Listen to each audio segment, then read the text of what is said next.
Subscribe to Color Frames. Rohit Sharma సంచలన నిర్ణయం తీసుకున్నాడు. టెస్ట్ క్రికెట్కు రిటైర్మెంట్ ప్రకటించాడు. ఈ విషయాన్ని సింపుల్గా ఇన్స్టాగ్రామ్ స్టోరీ ద్వారా వెల్లడించాడు.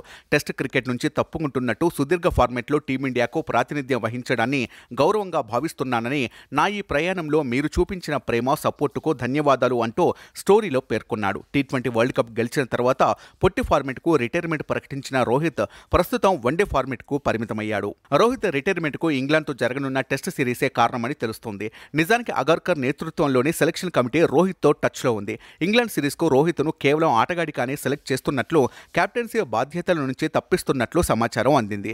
ఈ నేపథ్యంలో రోహిత్ గౌరవంగా టెస్ట్ క్రికెట్ నుంచి తప్పుకోవాలని నిర్ణయించుకున్నాడు. ప్రస్తుతం రోహిత్ ముందున్న టార్గెట్ 2027 ప్రపంచ కప్.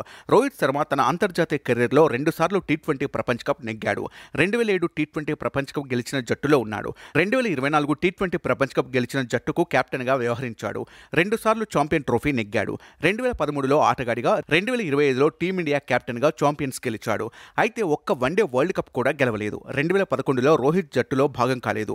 ఇప్పుడు రోహిత్ వన్డే వరల్డ్ కప్ గెలిచి గౌరవంగా వన్డే ఫార్మాట్ నుంచి తప్పుకోవాలనుకుంటున్నాడు.